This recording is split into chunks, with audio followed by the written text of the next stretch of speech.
31वें श्लोक पे हम हैं। ये में मतमिदम नित्यम अनुतिष्ठन्ति मानवाः श्रद्धावन्तो अनसूयन्तो मुच्यन्ते तेपि कर्मभिः।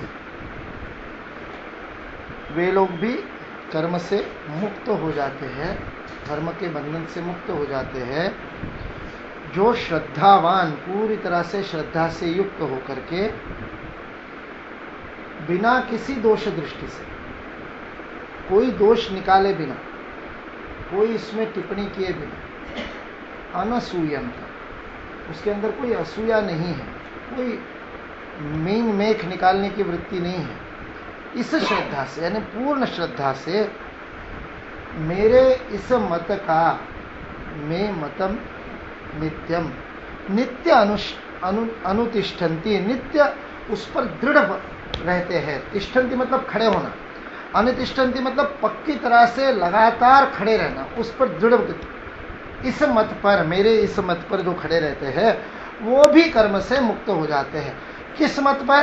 तो वो उससे पहले का जो श्लोक कल हमने देखा था, सारे कर्मों को अध्यात्म चेता बन करके अपने अंदर की चेतना को अध्यात्म की ओर, मैं कौन हूं, मेरे जीवन का लक्ष्य क्या है, मेरा स्वभाव क्या है, मेरा स्वधर्म क्या करने के लिए मैंने जन्म लिया है, क्या मेरा कर्तव्य है, इस प्रश्न के प्रति सजग होते हुए अपनी अध्यात्म चेतना से, अध्यात्म चेतसा सर्वाणि कर्माणि मयि सन्न्यस्य, सारे कर्मों को ईश्वर के प्रति अर्पित करके निराशी निर्ममो भूत्वा, निर्मम जो प्राप्त हो गया उसके प्रति ममत्व का बोध न रखते हुए, न्यास बोध रखते हुए, यह मेरा नहीं है अपितु मुझे किसी कर्तव्य के पालन के लिए मुझे दिया गया है, मेरे पास रखा गया है, यह मेरी प्रॉपर्टी नहीं है, यह मेरे लिए दी गई उपयोग में लाने के लिए, किसी कर्तव्य को पूरा करने के लिए, और उसके लिए जब ये उपयोग में आएगी तब इसकी सार्थकता होगी। इस प्रकार की ममता को छोड़ करके, निर्मम हो करके, और निराशी यानी आगे जो प्राप्त होना है उसके प्रति भी बहुत ज्यादा कोई लिप्सा, आशा, बहुत ज्यादा उसके पीछे लगना, इस प्रकार की भूख प्यास भी नहीं है। ऐसा होके विगत ज्वर युद्ध को लड़, बिना किसी ज्वर के, बिना किसी आवेश के, बिना किसी आवेग के, बिना किसी मन की बहुत अधिक तृष्णा के, बिना उसमें उलझे हुए तटस्थ भाव से युद्ध को, विगत ज्वर होकर के युद्ध को लड़। ये जो मत है, ये में मतमिदम नित्यम, इस मत पर जो दृढ़ रहते हैं, यानी अध्यात्म चेता रहते हैं और अपने सारे कर्मों को ईश्वरार्पित करते हैं, इसको प्रसाद बुद्धि कहा जाता है। जो बात कर्म करते समय कर्म पर ध्यान देना, फल की तरफ विचार न करना, इसकी जो बात देखी, कर्मयोग का जो मूल आधार है कि फल के प्रति बहुत अधिक सजग सतर्क कर्म करते समय रहने की आवश्यकता नहीं है, क्योंकि उस पर अधिकार नहीं है। यह बात जिसको स्पष्ट हो जाती है, फिर फल तो मिलेगा, फल मिले बिना तो रह नहीं सकता, कर्म तो करेंगे तो फल तो मिलेगा। वहां कार्य कारण संबंध है, कॉज एंड इफेक्ट संबंध है। जब कार्य करेंगे, जब कारण होगा तो उसका कार्य उत्पन्न होगा, उससे कुछ ना कुछ फल तो मिलेगा। फल के प्रति लिप्सा नहीं रखनी, निष्काम भाव से करना, फिर फल मिलेगा। फिर उस फल का क्या करना? तो उस फल को प्रसाद बुद्धि से ग्रहण करना। यह ईश्वर का प्रसाद है, इस भाव से उस फल को ग्रहण करना, चाहे जो फल हो, अनुकूल हो या प्रतिकूल हो, इष्ट हो या अनिष्ट हो, अपने को अच्छा लगने वाला हो या अच्छा न लगने वाला हो, प्रिय हो या अप्रिय हो, उस फल को प्रसाद बुद्धिया स्वीकार करना। यह जो है ईश्वरार्पित कर्म करने की सबसे सरल विधि है। सारे कर्म को ईश्वर पर अर्पित कर देना, ईश्वर पर कर्म अर्पित करते हुए अध्यात्म चेतना को नहीं छोड़ना। इसलिए ईश्वर पर कर्म छोड़ दिया तो ईश्वर पर ही सब कुछ छोड़ दिया, ऐसी बात नहीं है। वह तो अपने आप को जानना, अपने स्वभाव को जानना, उसके प्रति उसके अध्यात्म की चेतना, अपना स्वयं का अध्ययन करने की, अपने स्वयं को जानने की, अपने स्वभाव को, अपने स्वधर्म को जानने की यह चेतना, यह नहीं छोड़नी। इसलिए भगवद गीता में एक जगह पर श्लोक आता है, उसमें कहते हैं स्वभाव अध्यात्म उच्यते। अध्यात्म क्या है? अपने स्वभाव को जानना अध्यात्म है, अपने स्वभाव के पास जाना अध्यात्म। अध्यात्म का अर्थ ही अपने आप को पहचानना, उसको नहीं छोड़ना है। और उसको जानते हुए उसी चेतना से सारे कर्मों को ईश्वर अर्पित करना। इससे क्या होगा, इससे विगत ज्वर हो जाएंगे, क्रोध नहीं आएगा, काम नहीं आएगा, निराशा और निर्मम मतलब कामना नहीं होगी, तो काम से भी मुक्ति कर ली, विगत ज्वर हो गए मतलब क्रोध से भी मुक्ति कर ली, और उसके बाद जीवन का संग्राम करना है। उसके बाद युद्धस्व, यह जो कृष्ण का कर्मयोग का सिद्धांत है, यह एक श्लोक में पूरा जीवन में किस प्रकार का संग्राम हमको करना है प्रतिदिन, उसके बारे में भगवान श्री कृष्ण ने बता दिया। और इसके ऊपर जो अनुतिष्ठन्ति, पक्के डटे रहते हैं, हटते नहीं हैं, ये मेरे जो श्रद्धावान अनसूया से बिना कोई मीन में निकाले इसमें, अरे ये इसका ये मतलब तो क्या, कैसे हो सकता है, निराशी हो गए तो फिर तो कैसे होगा, काम ही नहीं हो सकता, ये मन में आ गया तो फिर वो अनसूया नहीं हुआ, उसके अंदर वो असूया आ गई, उसके अंदर वो मन में शंका आ गई, और इसलिए शंका आने के बाद में फिर श्रद्धावान नहीं हो सकते। इसलिए श्रद्धावान पूर्ण श्रद्धा से इस चक्र को समझते हुए, पांच बिंदु है उसके अंदर, कर्म नहीं छोड़ना है, कर्म करना है। कैसी चेतना से करना, अध्यात्म चेतना से करना, अपनी चेतना को, स्वभाव खोजने की चेतना को जागृत रखते हुए, मैं कौन हूं, किस लिए पैदा हुआ, मेरे जीवन का लक्ष्य क्या है, ऐसे करते हुए कर्म करना, और उस कर्म को ईश्वर को अर्पित करना, मयि सन्न्यस्य, मेरे ऊपर छोड़ दें। और फिर उसके बाद में काम को हटाना, उसके लिए निराशी और निर्मम, काम को हटाने का एक सुंदर व्यावहारिक तरीका बता दिया।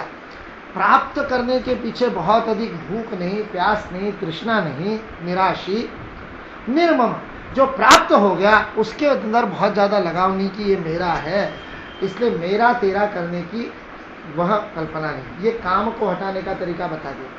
और क्रोध को हटाने का तरीका बताया, विगत ज्वर हो करके, कर्तव्य बोध से, द्वेष बुद्धि से नहीं, क्रोध से नहीं, कर्तव्य बोध से संघर्ष करना, युद्ध करना। यह सिद्धांत इन पांचों बातों को मिला करके, निराशी निर्मम मतलब काम को हटाना, विगत ज्वर मतलब क्रोध को हटाना, ये दो बातें हो गई। अध्यात्म चेता, कर्म को ईश्वर पर अर्पित करना, ये चार बातें। और इन चार बातों के साथ करना क्या, युद्धस्व, वो तो टेक है भगवद गीता की। इस सब को करके क्या करो, युद्ध करो, युद्ध करो, युद्ध करो। ये पांचों के चक्र को जो समझ लेता है और इसके ऊपर डटा रहता है अपने जीवन में, वो कर्म से मुक्त हो जाता है। उसके ऊपर जो है कर्म का बंधन नहीं लागू होता, वह भी उस स्थिति में पहुंचता है जिसकी बात भगवान श्री कृष्ण ने जनकादि की थी, खुद का उदाहरण दे दिया था।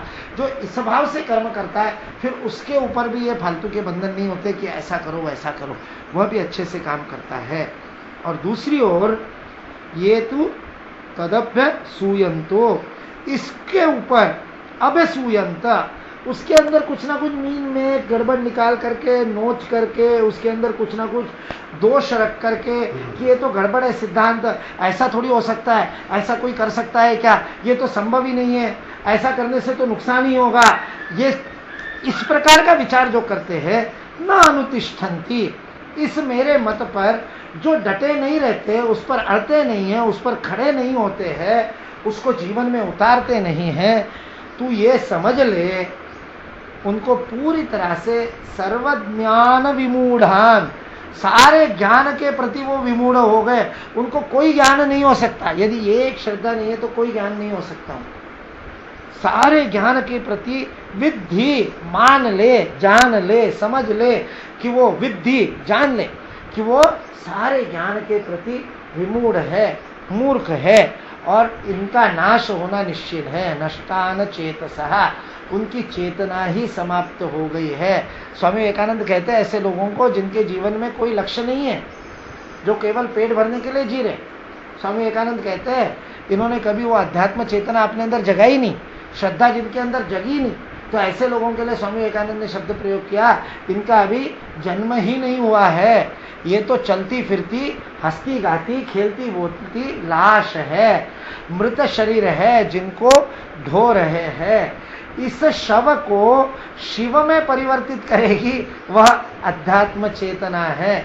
अध्यात्म चेतना के बिना वह मानव का शरीर तो शव मात्र है, उसके अंदर जीवन नहीं है, क्योंकि वो अभिसूयंता हमेशा कुछ ना कुछ गड़बड़ करते रहता है और इसलिए सदा दुखी रहते। इसलिए नानक दुखिया सब संसार जो कहा है ना, वो सब कुछ प्राप्त करने के बाद भी दुखी रहता है, सब कुछ प्राप्त करने के बाद, क्योंकि निराशी निर्मम नहीं है। तो इसलिए इतना कुछ होने के बाद भी उसको वो दिखता ही नहीं कि जिनके पास नहीं है और अपने पास कितना है। उसको जो नहीं है वही दिखते रहता है, और जो नहीं है वही देखने के कारण, यानी जो साइकोलॉजी में उदाहरण में बताते हैं आधा गिलास खाली, जो आधा गिलास खाली देखते रहता है उसके सारे गिलास खाली होते रहते हैं और वो हमेशा दुख ही करता है और दुखी ही रहता है। बाहर में रहे, अंदर में रहे, अपने मित्रों के सामने रहे, लोगों के सामने रहे, दुख उसके साथ में चलता है। वो प्रसन्न नहीं हो सकता क्योंकि उसके अंदर प्रसाद बुद्धि नहीं है। वह भगवान श्री कृष्ण का जो युद्ध करने का तरीका है वह उसको समझ में नहीं आया, इसलिए हमेशा ज्वर में रहता है। हर्ष के ज्वर में रहेगा या शोक के ज्वर में रहेगा, आनंद के ज्वर में रहेगा या क्रोध के ज्वर में रहेगा, लोभ में रहेगा, काम में रहेगा, उस ज्वर में ही कार्य करेगा। और इसलिए उसको हमारे शास्त्रकार, हमारे ऋषि लोग उसको पशुवत जीवन कहते हैं।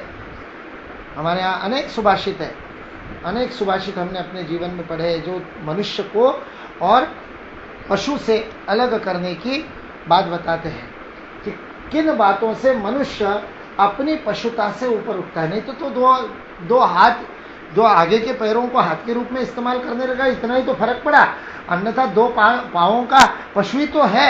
यदि केवल आहार निद्रा भय मैथुन सामान्य में तत् पशुभिर नराणाम, आहार निद्रा भय और मैथुन, केवल इन चार के लिए ही जीवन यदि जीता रहा, ये चार है मतलब अध्यात्म चेता नहीं है, अभी अध्यात्म चेता नहीं जगी, वह तो पशुवत जीवन है।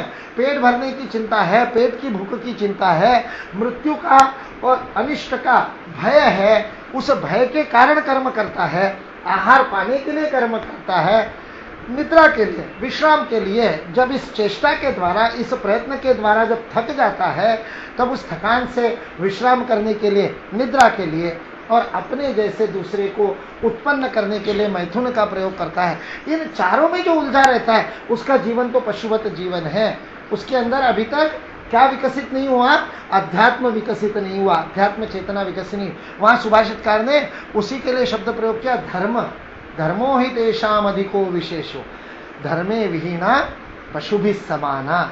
जो धर्म का प्रयोग नहीं, जिसके जीवन में वो धर्म अवतरित नहीं हुआ, वही यहाँ पर आगे चल करके उसको भगवान श्री कृष्ण ने स्वधर्म शब्द का प्रयोग किया है। इसके 2 श्लोक बाद में, 35वें श्लोक में, वो जो धर्म के बिना वह पशु के समान है। इसलिए ये जो 32वां श्लोक है, सर्वज्ञान मूढ़ान, सारे ज्ञान के प्रति वो विमूढ़ है, उनके मन में ज्ञान जग नहीं सकता, क्योंकि वो पशुवत ही जीवन जीते रहते हैं। और हम अपने चारों तरफ यदि देखते हैं तो हमको ऐसा दिखाई देता है कि संभवतः जो जितना अधिक विलास और विकास के नाम पर आगे बढ़ा हुआ दिखता है, जितना अधिक सुविधाओं में जीवन जीता है, जिसके जीवन में जितना कष्ट कम हो गया है, उसके जीवन में वह पशुता ही दिखाई देती है, अध्यात्म चेतना है नहीं। जो तप रहा है, जो कष्ट कर रहा है, जो जीवन में प्रतिदिन बने रहने के लिए भी संघर्ष कर रहा है। लोग कहते हैं भूखे पेट भजन न होए गोपाला, लेकिन मैंने अपने जीवन में 22 साल में बहुत करीब से समाज के अलग अलग वर्गों को देखा, तो मैंने देखा है कि जिसको रोज के लिए कष्ट करना पड़ता है, अपने रोज के 2 समय की रोटी जुटाने के लिए कष्ट करना पड़ता है, उसके अंदर अद्भुत अध्यात्म निष्ठा होती है, अद्भुत स्वभाव निष्ठा होती है, अद्भुत स्वधर्म का ध्यान होता है। वह चोरी बहुत कम करता है, वह चोरी नहीं करता, वो छोटी सी बात के लिए भी सतर्क रहता है कि मेरे हाथ से कोई गलत काम ना हो जाए। उन लोगों में ज्यादा, जो जितना अधिक सुविधा भोगी हो जाता है, जो जिसके जीवन में जितना कष्ट कम हो जाता है, जितना श्रम कम हो जाता है, जिसका जितना जीवन में बहुत ज्यादा सुविधा है, सुरक्षा है, आगे की दृष्टि से बहुत अधिक चिंता नहीं है, सुरक्षित रहेगा, कुछ नहीं करेगा तो भी आगे आने वाले कुछ दिनों तक, कुछ वर्षों तक, कुछ पीढ़ियों तक कुछ नहीं करेगा तो भी आराम से पेट भरने की चिंता नहीं रहेगी। ऐसी जिसकी स्थिति है उसके जीवन में अध्यात्म जगता नहीं, भरे पेट अध्यात्म नहीं जगता है। तो उसके लिए फिर अपने आप को कष्ट देना पड़ता है, तपना पड़ता है।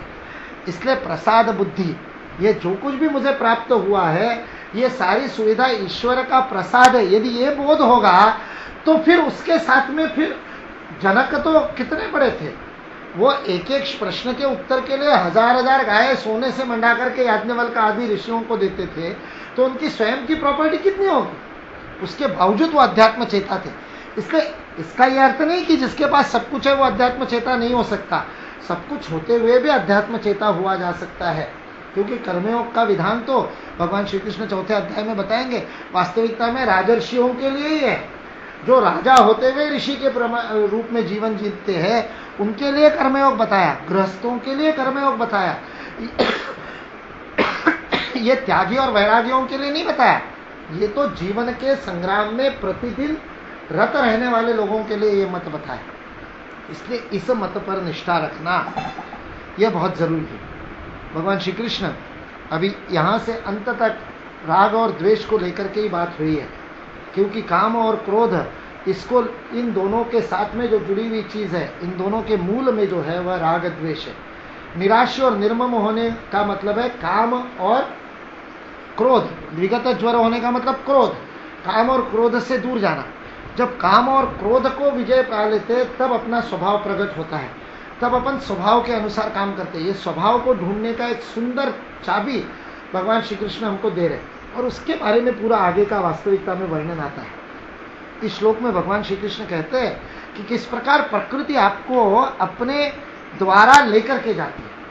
हम लोग कहते हैं कि स्वभाव किसी का नहीं बदलता, स्वभाव तो स्वभाव ही रहता है, चाहे जो हो जाए वो अपने स्वभाव के अनुसार ही काम करेगा, ये हम बात करते हैं। लेकिन वो स्वभाव है क्या? वास्तविकता में वो स्वभाव नहीं है जिसको हम सामान्यतः स्वभाव कहते हैं।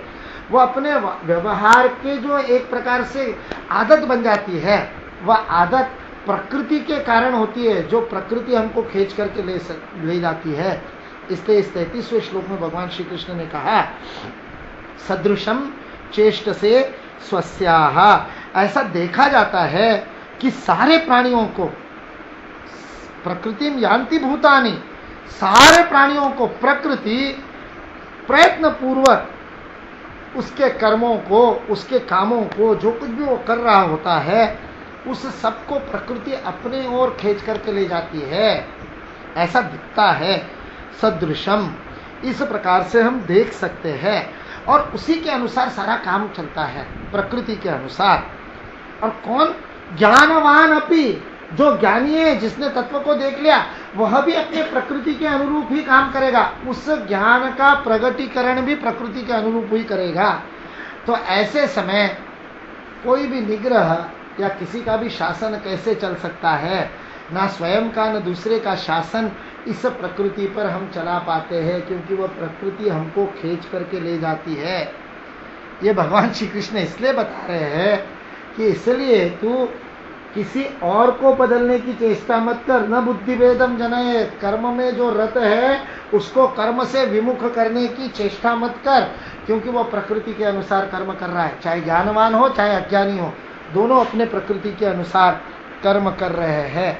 तो फिर करना क्या है? इस प्रकृति में फंसना नहीं और अपने स्वभाव के अनुरूप कर्म करना, काम और क्रोध से परे जाकर के। तो कैसे करना? तो भगवान श्री कृष्ण ने कहा, इंद्रिय और इंद्रियों के विषयों में राग द्वेष उसके जड़ में ही होते हैं। इंद्रियों को जो प्रिय लगता है उसके प्रति राग, और जो अप्रिय लगता है उसके प्रति द्वेष। तो इंद्रिय और इंद्रियों के विषय, इनका जो संबंध है, इस संबंध में राग और द्वेष निहित है, उसके साथ जुड़े हुए हैं। हम कोई चीज खाते हैं तो हमारी जो कर्मेंद्रिया है और जो ज्ञानेंद्रिया है, उस ज्ञानेंद्रियों का संबंध आता है उस विषय के साथ। रसनेंद्रिय का उस वस्तु से, खाने की वस्तु से, जो सुपाच्य वस्तु है, उसके साथ संबंध आया। अब उस संबंध से जो हमको अनुभूति होगी, उस अनुभूति के आधार पर अगली बार या पिछली बार के अनुभूति के आधार पर इस बार हमारा उसके प्रति या तो राग होगा या द्वेष होगा। इसलिए वो संबंध ही इंद्रिय इंद्रियार्थ, इसका जो संबंध है उस संबंध में ही राग द्वेष बैठे हुए, व्यवस्थित उसके अंदर ही बैठे हुए, उस व्यवस्था में ही है। It is part of the system, उस व्यवस्था का वो अंग है। इंद्रियों और इंद्रियों का विषय, इनका जो आपसी संबंध है उसके अंदर राग द्वेष बैठे हुए।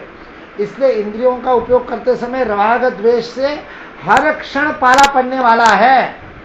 उसके जो वशन में नहीं आता, न आगच्छत तयोर वशम आगच्छत, जो उसके वश में नहीं आता है, तयोर न, उसके उनके जो वश में नहीं आता है, उस वही अपने जीवन में वो जो पहले की बात बताई, प्रकृति के विरुद्ध काम कर सकता है, या प्रकृति से, प्रकृति में फंसा हुआ अवश्य होकर के काम नहीं करता, विवश होकर के, मजबूर होकर के काम नहीं करता। इसलिए राग द्वेषों से बचना। क्यों बचना? तो उसके लिए यहां शब्द प्रयोग किया, क्योंकि ये एक साधक के, एक जीवन जीने वाले जीव के परिपंथिन है, उसके पंथ से उसको विमुख करने वाले हैं, डकैत है, चोर है, वो जिस पथ पर जा रहा है उस पथ से विमुख करने वाले। इसलिए इस राग दोष, राग द्वेष जो इस इंद्रिय और इंद्रियार्थ में बैठे, इसके वश में मत आ, उससे बचा रहे, तब तू अपने स्वधर्म का अनुष्ठान कर सकेगा। आगे बताया है स्वधर्म के अनुष्ठान की बात। राग द्वेष से जो परे जाएगा उसको स्वभाव पता चलेगा। कैसे जाना है राग द्वेष से परे? कहना तो बहुत सोपा है, सरल है। कह दिया कि हाँ ऐसा कर लो, ऐसा कर लो बोलने से क्या होगा? तो शंकराचार्य अपने व्याख्या में बताते हैं, टिप्पणी में बताते हैं कि इसका मार्ग पतंजलि ने बताया। पतंजलि का एक बड़ा सुंदर सूत्र है, अद्भुत सूत्र है। वह सूत्र है वितर्क बाधने प्रतिपक्ष भावनम। जिस समय मन पथ से भटक जाता है, वितर्क की बाधा आती है, जब मन गलत बात को जस्टिफाई करने लगता है, समर्थन करने लगता है, जब मार्ग से भटकता है, परिपंथिनो, जब अपने लक्ष्य से, अध्यात्म चेतना से भटकने लगता है, उस समय क्या करना? तो वो कहते हैं प्रतिपक्ष भावनम। जो मन में भाव आ रहा है, जो तुमको भटका रहा है, उसके उल्टा भाव मन में लेकर के आओ, प्रतिपक्ष भावनम। राग द्वेष को जीतने का यही एकमात्र तरीका है। जिसके प्रति राग है उसको नकारो, जिसके प्रति द्वेष है उसको स्वीकारो, प्रतिपक्ष भावनम, ताकि दोनों के प्रति समान रूप से हमारा संस्कार हो जाए। आदत की बात होती है। मुझे याद है बचपन से हमको आदत डाली कि घर में जो सब्जी बनी है वो खाने। आजकल के बच्चों को बड़ी दिक्कत होती है, और आजकल के माता पिता शायद इस प्रकार से बच्चों को आदत भी नहीं डालते। हमको जबरदस्ती आदत डाली गई। मुझे याद है हमने स्केल, लकड़ी की स्केल लेकर के माँ बैठती थी और मार करके हमको आदत डाली कि जो खाना बनाया वो खाना है। करेले की सब्जी खाना मतलब ऐसा लगता था पता नहीं कौन राक्षसी माँ बन करके आई है और क्या अत्याचार कर रही है, और ये करेले की सब्जी खिला रही है। बचपन की बात। लेकिन वो जबरदस्ती करेले की सब्जी खिला करके आदत डाल दी कि चाहे अच्छी नहीं लगती हो, चाहे मन में द्वेष हो, इंद्रिय इंद्रियार्थेभ्य कोई ना कोई संबंध होगा। सामने हलवा आए, लड्डू आए, मोदक आए तो राग, और करेले की सब्जी आए तो द्वेष। स्वाभाविक है, उसमें कोई मतलब ये स्वाभाविक होगा ही, सबका होगा। लेकिन चाहे मन में द्वेष आए, चाहे राग आए, उसको खाना। राग आया इसलिए ज्यादा नहीं, अच्छा लगता है इसलिए खूब खा लो, ऐसा भी नहीं, और अच्छा नहीं लगता इसलिए खाना है। जो बनाया वो खाना है। आदत डल गई। उस समय तो बड़ा गुस्सा आता था, उस समय तो समझ में नहीं आती थी बात। उस समय तो लगता था कि पता नहीं, चुरा करके कैसे भी करके कंची मारने की कोशिश करते थे, उस कोशिश में डांट खाते थे, मार खाते थे, लेकिन आदत पड़ गई। मुझे इसका लाभ कब जाकर के पता चला? जब केंद्र के कार्यकर्ता के रूप में मेरी सबसे पहली पोस्टिंग पश्चिमी उत्तर प्रदेश में हुई। ऋषिकेश, सहारनपुर, मुजफ्फरनगर, ये सारे बेल्ट में मैं काम करता था, हरिद्वार, ऋषिकेश, उड़की। और वहाँ ये नवंबर दिसंबर का महीना होता है जिस समय अच्छे अच्छे सुंदर सुंदर नए करेले आते हैं, और उस समय उस पूरे क्षेत्र में करेले की सब्जी बड़ी विशेष रूप से बड़े चाव से खाई जाती है। बहुत अच्छी तरह से उनको बहुत पसंद है। 18 भिन्न भिन्न तरीकों से करेले की सब्जी बनाई जाती है। केवल जो भरमा करेले हैं, मसाला भर करके किए जाते हैं, वो 6 अलग अलग प्रकार से किए जाते हैं। अलग अलग प्रकार का मसाला भर के उसको उबालने की प्रक्रिया अलग, कुछ तल के किए जाते हैं। ऐसे 6 प्रकार के भरमा करेले बनते हैं। ऐसे 18 अलग अलग प्रकार से करेले बनते हैं। और वहाँ तो केंद्र के कार्यक्रमों में रोज प्रवास रहता था। उस समय परिक्रमा का काम था तो खूब प्रवास रहता था। तो सुबह किसी के यहाँ भोजन, शाम को किसी के यहाँ भोजन, सब जगह स्पेशल भोजन ही होता था। और उन दिनों में, उन 2-3 महीनों में स्पेशल भोजन मतलब अतिथि आए मतलब करेले की सब्जी बनना ही है। और करेले की सब्जी बनेगी तो बड़े आग्रह से खिलाई जाएगी। और ये भी एक सीखा हुआ है, प्रतिपक्ष भावनम का एक भाव ये भी सिखाया गया, जो अच्छा नहीं लगता वो पहले खा लो, जो अच्छा लगता है वो आखिर तक बचा के रखो, उसको बाद में खाना है। यह भी एक प्रतिपक्ष भावनम का तरीका है राग द्वेष से ऊपर उठने का, कि जिसके प्रति द्वेष है उसको पहले स्वीकार करो, उसका स्वागत करो। और जिसके प्रति राग है, मन जिसके पीछे लपक रहा है, उसको थोड़ा बचा करके रखो, बाद में लो। यह भी एक प्रतिपक्ष भावनम का संस्कार है, जो अनजाने में, शायद माँ ने पतंजलि को नहीं पढ़ा होगा, लेकिन एक अच्छी आदत डालनी है इसलिए डंडा लेकर के वो आदत डाल ली। तो उस कारण से करेले की सब्जी पहले खा जाते थे कि खत्म करो, बाद में ये बाकी जो अच्छा अच्छा दिख रहा है वो सब निपटेंगे। अब वो पहले खाते थे तो अब लोगों को गलतफहमी हो जाती थी कि इनको करेले की सब्जी पसंद है, वो और परोसते थे। पूरे पश्चिमी उत्तर प्रदेश में एक दिन किसी बौद्धिक में, योग सत्र में, किसी बौद्धिक में जब मैंने ये बताया नहीं कि मुझे करेले की सब्जी पसंद नहीं, फिर भी सब खिलाते हैं तो मैं खा लेता हूँ और उसका क्रेडिट माँ को देने, तब तक मतलब लगभग 2 साल तक किसी को ये पता नहीं था कि मेरे को करेले की, सबको उल्टा ये पता था कि भैया को तो करेले की सब्जी अच्छी लगती है। और पूरे उस क्षेत्र में ये बात फैली थी, मुकुल भैया आए तो करेले की सब्जी जरूर बनाना, करेले की सब्जी अच्छी लगती है। राग द्वेष हमारे इंद्रियों में बैठे हुए हैं, उसका लाभ मुझे वहां जाकर के मिला। और वाकई करेले की सब्जी के अंदर का द्वेष समाप्त हो गया और आराम से करेले की सब्जी बिना किसी राग नहीं उत्पन्न हुआ, अच्छी लगने, बिना किसी राग द्वेष के उसके खाने की क्षमता विकसित हुई। अनेक प्रयोग ऐसे हैं, कई प्रयोग किए जाते हैं। जो जैन साधु है, वो जैन साधु एक प्रयोग करते हैं, वो खाना खाने के बाद में, एक तो एक ही कटोरे में खाना खाते हैं ज़्यादातर, वो सारे खाने को एक साथ खा लेते हैं तो अलग अलग स्वाद उनको, उसके स्वाद के बोध की तरफ जाते नहीं, इसलिए उसके कारण वो क्या करते हैं कि वो सारा का सारा भोजन करते हैं तो उनको वो स्वाद के प्रति जो राग द्वेष है उसके ऊपर नियंत्रण। वो तो प्रयोग मैंने कभी किया नहीं, लेकिन एक प्रयोग मुझे बड़ा अच्छा लगा। जब मैं जोधपुर में रहता था, वहाँ जैन साधुओं को मैंने करीब से देखा, चतुर्मास उन्होंने वहीं गीता भवन में रह करके किया था, वहीं मैं रहता था, तो उनके साथ ज़्यादा संपर्क उस समय आया। श्वेतांबर जैन साधु थे, तो उन दो भाई और पिता तीनों के तीनों साधु बन गए थे, तीनों साथ में रहते।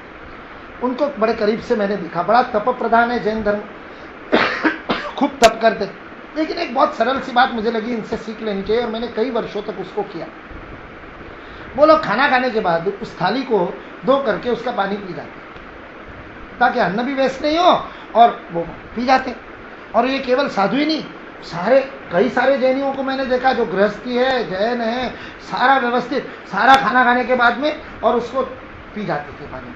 मैंने कहा कि ये बहुत सरल है, मैंने उसको करना शुरू किया और कई सालों तक मैंने किया, 3, 4, 5 साल मैंने किया। अभी भी कभी कभी बीच में होता है, बाकी तो मुझे उसका परिणाम क्या होता है पता नहीं, लेकिन एक मेरे को जो उसका सकारात्मक लाभ मिला इस प्रयोग का, वो लाभ ये मिला कि मेरे जिह्वा की जो ये स्वाद को लेकर के जो गांठें होती है वो गांठें सुलझ गई। गांठें कैसी? ये राग द्वेष तो ठीक है, ये राग द्वेष होना खाने से पहले, इसको तो मन के द्वारा कंट्रोल किया जा सकता है, लेकिन कुछ आदतें ऐसी होती है जो आदत के कारण बनता है। जैसे ज्यादा तीखा नहीं खाना, यदि ये आदत है तो फिर बहुत तीखा आपके सामने आ जाए तो आप, उसमें राग द्वेष की बात नहीं है, आपके जीभ को आदत ही नहीं उसके उतना ज्यादा तीखा खाने की। और राजस्थान में तो इतना तीखा खाने को मिलता था, फिर जिसके घर में जाओ उसके घर में पहले बताओ कि मैं ज्यादा तीखा नहीं खा सकता, या गलती से आ गया तीखा तो थाली में छोड़ना नहीं है करके जैसे तैसे उसको खाओ, और उस समय आंखों से पानी आ रहा है, पसीना आ रहा है, बिल्कुल फिजिकली वो तीखा सहन नहीं होता था। ऐसी जो स्थिति थी वो समाप्त हो गई। ये जो मैं थाली धोकर के पीने वाला प्रयोग जब से मैंने शुरू किया, तब से चाहे जितना तीखा मेरे सामने आ जाए, मैं बिना किसी शारीरिक प्रतिक्रिया के तीखे को आराम से खा सकता था। उसके प्रति जो एक मन में के अंदर जो इतनी गांठ थी मन में इतनी गांठ थी कि जो शरीर में प्रकट होती थी। पसीना आना, आंखों से आंसू निकलना, ये तो शारीरिक प्रक्रिया थी। जो तीखा मुंह में जाते ही होता था वो सब बंद। उसके बाद चाहे जितना तीखा खाओ। इसलिए जब मैं मध्य प्रदेश में आया तो मध्य प्रदेश में भी गाँव में खूब तीखा तेल से भरा हुआ खाना खाया जाता है। उस खाने को मैं बड़े आराम से मस्ती से खा लेता था। किसी को मुझे बताना नहीं पड़ता था कि मुझे तीखा नहीं चलता है, तीखा खाने से मुझे कष्ट होता है। ये उस राग द्वेष से ऊपर उठने के अनेक प्रयोग हैं। उसमें से स्वादेंद्रिय सबसे ज्यादा दिक्कत करती है। इसलिए घ्राणेन्द्रिय का इतना बहुत स्थूल होने के कारण उसका इतना ये नहीं है। चक्षुरेंद्रिय और श्रवणेन्द्रिय को भी कंट्रोल कर सकते हैं। सबसे कठिन जो है वो स्पर्शेंद्रिय और स्वादेंद्रिय है, जिसका राग और द्वेष बहुत खतरनाक होता है, बहुत सबसे कठिन होता है जिससे छुटकारा पाना। इसलिए उसके लिए उसके वश में कैसे नहीं आना, तो वह महर्षि पतंजलि का जो सूत्र है वितर्क बाधने प्रतिपक्ष भावनम। इसलिए कुछ लोग, आपने देखा होगा कि एक ऐसा संप्रदाय चल पड़ा, वो गुरुजी पहनते थे तो उसके कारण उनके सारे शिष्य पहनते। टाटिया बाबा कहते थे उनको, वो टाटी पहनते थे, बोरे के कपड़े से बने हुए कपड़े पहनते थे। वो बोरे का खुरदरा जो चूपता है, क्योंकि ये स्पर्शेंद्रिया भी बहुत खतरनाक है। सबसे ज्यादा जो असर करती है वो स्पर्शेंद्रिय। स्मृति भी सबसे गहरी जिसकी रहती है वो स्पर्शेंद्रिया, क्योंकि वायु ये जो तत्व है, ये तत्व सर्वगामी सर्वव्यापी होने के कारण स्पर्शेंद्रिय के असर सबसे ज्यादा होती है। इसलिए स्पर्शेंद्रिय की स्मृति भी बहुत बहुत पुराने से पुराने, कोई आपको छोटा सा भी जला हो तो वो जला हुआ हमेशा याद रहता है, आपकी स्मृति में बैठा रहता है। और फिर उस चीज से, मान लो किसी बच्चे को कभी बचपन में मोमबत्ती से जला, या किसी को वो जलाते समय तिल्ली से, माचिस की तिल्ली से जलाओ, तिल्ली पूरी जल जाती है और यहाँ आकर के उंगली के बिल्कुल छोर पे, नोक पे वो जल जाता है। वो स्मृति कितनी भी पुरानी हो आपको हमेशा याद रहेगी। अगली बार तिल्ली हाथ में पकड़ते ही याद आएगा, और आप उसको, उस बच्चे को हमेशा तिल्ली जलाते समय डरा हुआ ही आप देखेंगे, क्योंकि स्पर्श की जो स्मृति है वो सर्वाधिक गहरी रहती है। इसलिए स्पर्शेंद्रिय और स्वादेंद्रिय पर विजय पाना, उसके राग और द्वेष से बचना, ये बहुत कठिन होता है। भगवान श्री कृष्ण कह रहे उसको वश में करो, और उसको वश में करके ही तुम प्रकृति पर विजय पा सकते हो, क्योंकि प्रकृति पर विजय पाने से ही तुम्हारा स्वधर्म प्रकट होगा, जो तुम्हारा स्वभाव है। राग द्वेष से परे जाने से ही वह प्रकट होगा। श्रेयान स्वधर्मो विगुणः परधर्मात् स्वनुष्ठितात्। किसी और के स्वभाव के अनुरूप, किसी और का कर्तव्य, किसी और का काम, किसी और का धर्म, किसी और का स्वभाव नियतम कर्म आप बहुत अच्छी तरह से सीख गए, आपकी ट्रेनिंग हो गई उसके अंदर, आप उसमें परफेक्ट हो गए। इसलिए आप उसको परफेक्शन के साथ अनुष्ठितात, सुअनुष्ठितात, स्वनुष्ठितात का है, व्यवस्थित ढंग से उसको किया आपने परधर्म को, तो भी आपका भला होने वाला नहीं है। और यदि आपका जो स्वाभाविक स्वधर्म है, जिसके लिए आपका जन्म है, जो आपका करणीय कर्तव्य है, उसमें आपका प्रशिक्षण नहीं होने के कारण आप थोड़ा सा त्रुटि से भी उसको यदि कर रहे हैं, विगुण, हाँ थोड़ा त्रुटिपूर्ण भी है, तो भी वह ज्यादा श्रेयस्कर है, आपको श्रेय की ओर ले जाने वाला है। भगवान श्री कृष्ण को अर्जुन ने श्रेय के बारे में ही पूछा था कि मेरे लिए श्रेयस्कर क्या है ये बताओ। इसलिए भगवान श्री कृष्ण बता रहे विगुण हो तो भी श्रेयस्कर है। एकदम और छोर में जाकर के भगवान श्री कृष्ण ने एक्सट्रीम बात कह रही, स्वधर्म का पालन करते हुए यदि तुम्हारा निधन भी हो जाए, मर भी जाए, उसके लिए मृत्यु का भी वर्ण करना पड़े, तो भी वो स्वधर्म ही तुम्हारे लिए श्रेयस्कर है। अच्छी तरह से परधर्म का पालन करना तुमने सीख भी लिया हो तो भी उसको तुरंत छोड़ दो। कई बार हम अपने स्वभाव के विपरीत परिस्थितियों के कारण, प्रकृति के कारण, प्रकृति के वशीभूत होकर, राग द्वेष के कारण, काम क्रोध के कारण, और बहुत सारी बार तो अपने परिवेश, अपने मित्र आदि संगत के कारण ऐसे कर्मों में प्रवीण हो जाते हैं जो कर्म हमारा स्वधर्म कर्म नहीं है, हमारा नियत कर्म नहीं है, हमारा स्वाभाविक कर्म नहीं है। हमको पता होता है, खटकते रहता है, खूब कमाता है व्यक्ति, खूब प्रतिष्ठा भी प्राप्त करता है, लेकिन अंदर से उसको लगते रहता है कि कुछ गड़बड़ है, आनंद नहीं आ रहा, मजा नहीं आ रहा। जीवन में सब कुछ प्राप्त हो रहा है, लेकिन जीवन में जो एक परिपूर्णता आनी चाहिए, एक अंदर से जो एक संतुष्टि आनी चाहिए, वह संतुष्टि नहीं मिल रही, ऐसी स्थिति रहती है। लेकिन वो केवल इसलिए नहीं छोड़ पाता क्योंकि वो कहता है अरे बाप रे, इतना तो मुझे आता है, मैं इसको इतना व्यवस्थित कर पा रहा हूं जिसमें मुझे लग रहा है कि मेरा स्वभाव है, जिसमें मुझे लग रहा है कि ये मेरे लिए करणीय है, ये करने के लिए मैं पैदा हुआ। कई बातें हो सकती है, कला की बात हो सकती है, कोई और कर्तव्य की बात हो सकती है, कोई और काम की बात हो सकती है। हमारी एक बहना को अपने जीवन के 35वें 36वें साल में, और बाकी सब जीवन व्यवस्थित चल रहा है, बच्चे हैं, बच्चे बड़े हो गए, उनकी पढ़ाई हो रही है, गृहस्थी को बहुत अच्छे से संभाल रहे, सब कर रहे, लेकिन मन में कहीं ना कहीं अधूरापन रहता है। बाहर से सबको कहते हैं वहाँ कितना बढ़िया है, माता पिता प्रसन्न है, ससुराल वाले प्रसन्न है, जो देखो वो प्रसन्न है, मित्र अच्छे अच्छे, इतना सुंदर, सारा समाज सेवा का भी काम करती है, सबके लिए समय निकाल लेती है, लेकिन अंदर से लगता है कि कुछ कमी है, कुछ कमी है, कुछ कमी है। और जब बार बार इस प्रकार का स्वाध्याय में आते ही रहता था, केंद्र के संपर्क में आई, स्वाध्याय में बार बार आते थे कि अपने स्वभाव के अनुसार कर्म करना, जिसके लिए पैदा हुए वो कर्म करना। सचिन तेंदुलकर डॉक्टर बन जाता तो क्या होता, अनिल कुंबले बन ही गया था ना डॉक्टर, लेकिन डॉक्टर बनने के लिए, डॉक्टरी करने के लिए इंजीनियर बन गया था, इंजीनियरिंग के लिए थोड़ी काम था उसका, तो इसलिए इंजीनियरिंग पास करके भी उसने जो काम के लिए वो पैदा हुआ वही कर सकता। हमारे कार्यकर्ता थे, वो डॉक्टर बन गए, डॉक्टर बनने के बावजूद उनके अंदर इंजीनियर बैठा हुआ।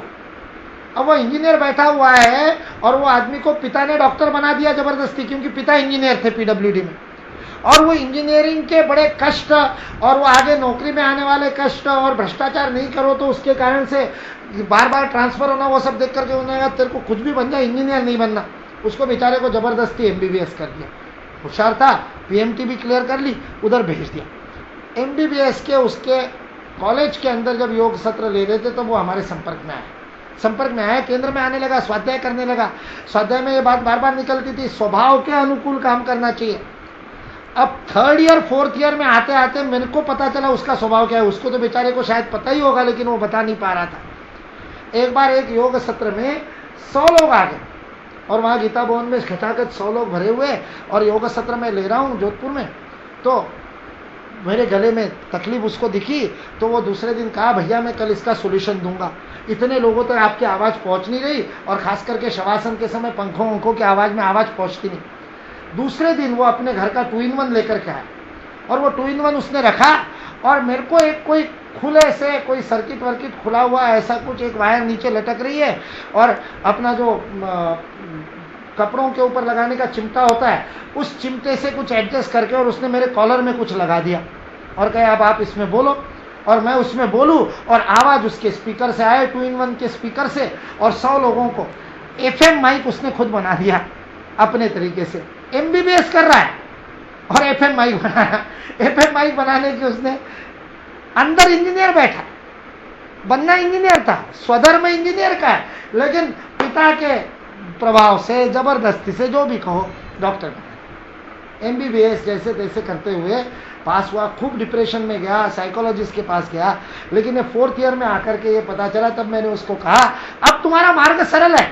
बोले क्या सरल है, 4 साल पूरे हो गए, अब मैं 4थे साल में फाइनल ईयर में थोड़ी MBBS छोड़ दूंगा, अब तो इंटर्नशिप बाकी है ये साल पास। मैंने कहा मैं कब कह रहा हूँ इंटर्नशिप छोड़ो, मैं कब कह रहा हूँ MBBS छोड़ो। तुम तो MBBS करने के बाद में MD MS के चक्कर में मत पड़ो, तुम सर्जिकल इंस्ट्रूमेंट्स कैसे बनते हैं उसका डिप्लोमा करो, और वहां नौकरी करो या खुद का बिजनेस डालो सर्जिकल इंस्ट्रूमेंट बनाने का। अब तुमको डॉक्टरी का पूरा ज्ञान हो गया, अंदर का इंजीनियर जो बैठा है उन दोनों को मिला करके तुम सर्जिकल इंस्ट्रूमेंट्स की कंपनी डालो। आज वो एक बहुत बड़ी सर्जिकल इंस्ट्रूमेंट्स की कंपनी में, सीमेंस में काम करता है बहुत अच्छी तरह से। उसके इंजीनियरिंग के स्वधर्म के अनुसार उसने कर्म किया।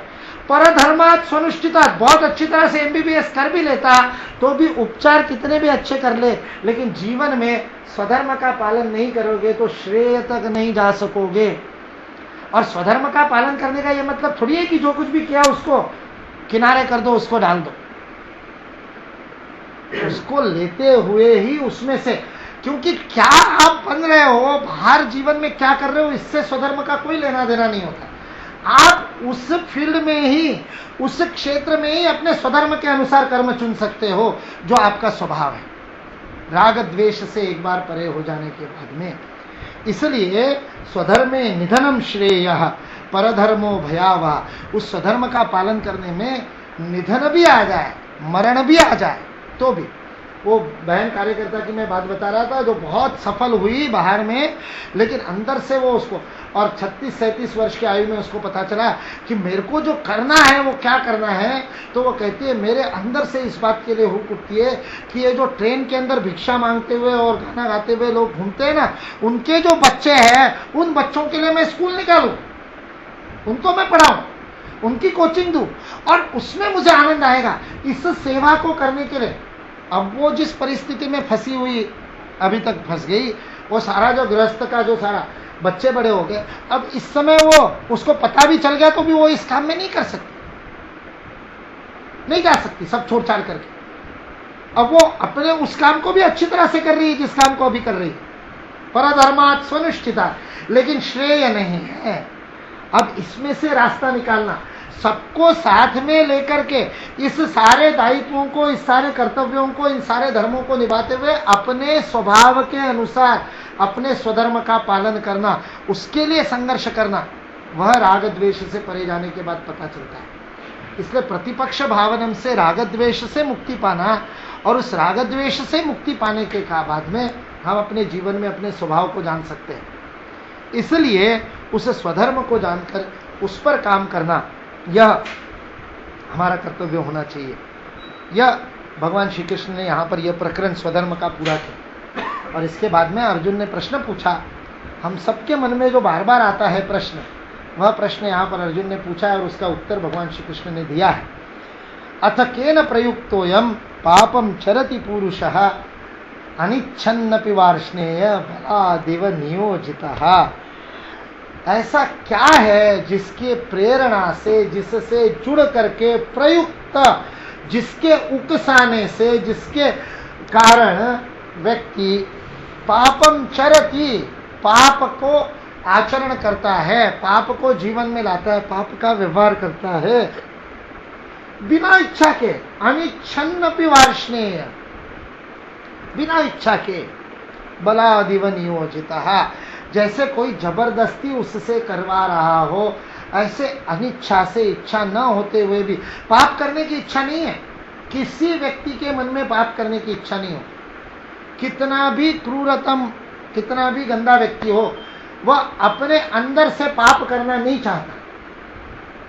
दुर्योधन ने बताया था कृष्ण को, जब कृष्ण दुर्योधन को समझा रहे, उस शिष्टाई के लिए जब दूत बन करके गए और उसके बाद में कृष्ण समझा रहे, तो उस समय दुर्योधन ने बताया था तुम जो बता रहे हो वो सब मुझे पता है, धर्म क्या है, अधर्म क्या है मैं जानता हूं, लेकिन मेरी उसके प्रति प्रवृत्ति नहीं है, मेरी प्रकृति मुझसे अधर्म की ओर ही ले जाती है। जानामि धर्मम न च मे प्रवृत्ति, जानामि अधर्मम न च मे निवृत्ति। अधर्म क्या है ये मैं जानता हूं, दुर्योधन भी जानता है, रावण भी जानता है, लेकिन वो अपने राग द्वेष काम क्रोध को नहीं कंट्रोल कर पाते, नियंत्रित नहीं कर पाते, इसलिए धर्म क्या है ये जानते हुए भी अपने स्वधर्म का पालन नहीं कर पाते। अर्जुन यही पूछ रहा है, ऐसा क्या है जिसके कारण इच्छा न होते हुए भी मनुष्य पाप का आचरण करता है। वास्तविकता में किसी की इच्छा नहीं होती। ये एक बार यदि समझ में आ जाए ना, तो हमारे जीवन में हमारे संबंध बहुत अच्छे हो जाते हैं।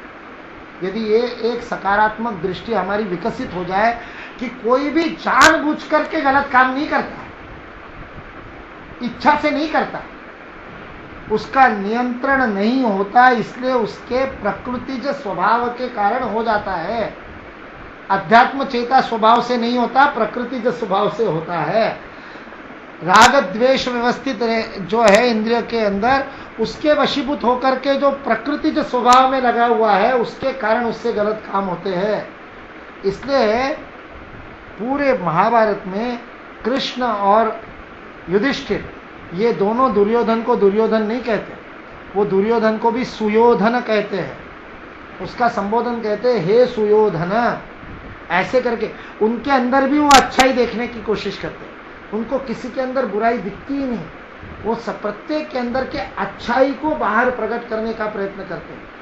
इसलिए जो क्रूर कर्मातक व्यक्ति है उसके अंदर की अच्छाई बाहर आती है। मैं कई बार सोचता था, भगवान बुद्ध के जीवन की जब वो कथा मैंने सुनी, पहली बार जब बचपन में पढ़ी थी अमर चित्र कथा में, अंगुलीमाल की कथा, 7वीं 8वीं में था तब पढ़ी थी मैंने अंगुलीमाल की कथा अमर चित्र कथा में, अनंत पई के सुंदर व चित्रों के साथ में। ऐसा क्रूर कर्मा व्यक्ति जो जिसको दिख जाए, उसके सामने जो आ जाए उसकी हत्या कर दे, और केवल हत्या ही नहीं करे, हत्या करने के बाद उसके मेडल के रूप में उसकी उंगली को काट करके अपने गले में उसकी माला पहने। गले में वो माला डाली हुई है, जितने लोगों की मैंने हत्या की उनकी उंगली। इसलिए लोग उसकी तरफ जाते नहीं जहां अंगुलीमाल रहता है। सारे पंचक्रोशी में उसका आतंक है।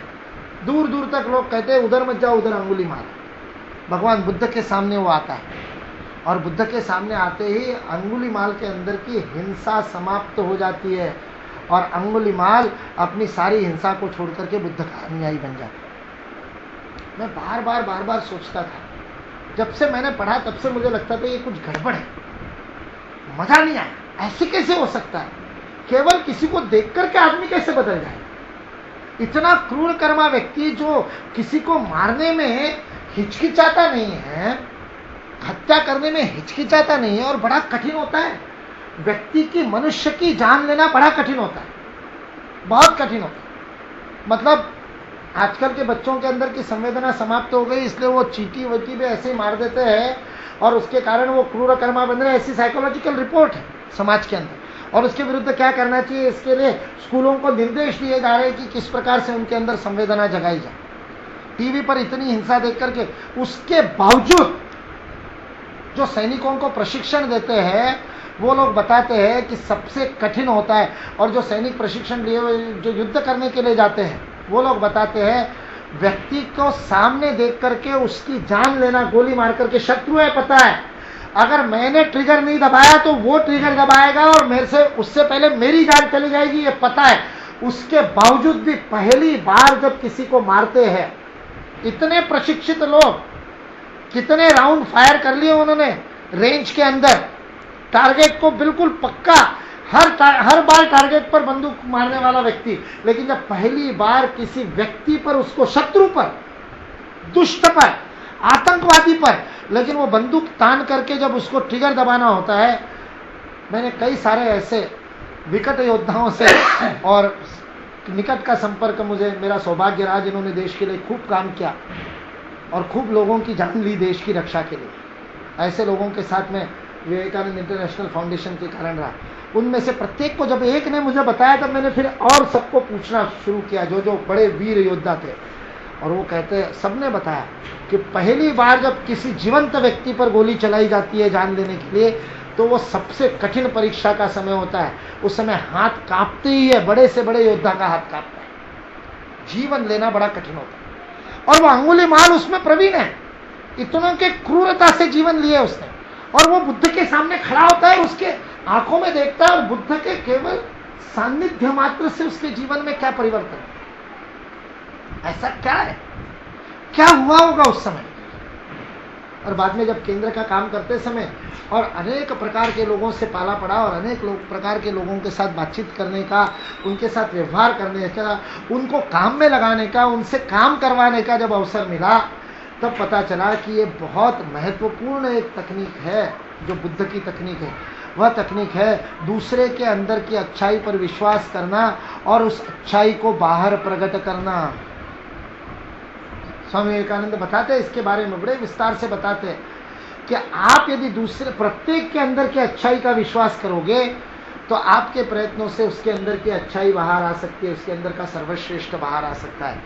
बुद्ध के जैसे लोग ज्ञान की उस चरम अवस्था में पहुंचते जाते हैं कि जिनके सान्निध्य मात्र से ही सामने खड़े व्यक्ति का या पास में रहने वाले व्यक्ति के सर्वोत्कृष्ट का प्रकटीकरण हो जाता है। तो अंगुलीमाल के अंदर भी जो अच्छा है वो क्रूरता नहीं है, वो तो प्रकृति के स्वभाव के कारण इंद्रिय और इंद्रियार्थ इन दोनों के बीच के संबंध में राग द्वेष जो है उसके कारण अंगुलीमाल वो कर्म कर रहा है। बुद्ध के सामने आने से वो राग द्वेष से परे पहुंच जाता है, उस ऊंचाई पर पहुंच जाता है, इसलिए अंगुलीमाल भी अहिंसक हो जाता है। अथ केन प्रयुक्तोयम, ऐसा क्या है अंगुलीमाल के अंदर जो न चाहते हुए भी ऐसा काम करता है? ऐसा क्या है दुर्योधन के अंदर जो जानता है कि धर्म क्या है और फिर भी हर बार अधर्म का आचरण करता है?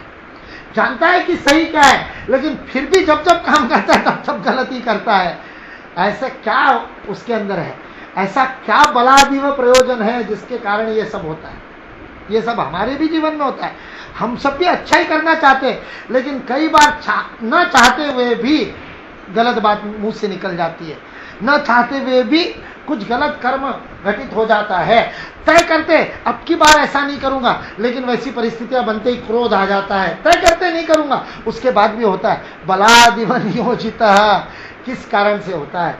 तो भगवान श्री कृष्ण अगले श्लोक में उसका उत्तर देते हैं, काम एष क्रोध एष रजोगुण समुद्भव महाशनो महापाप्मा विद्येन मिह वैरिणम।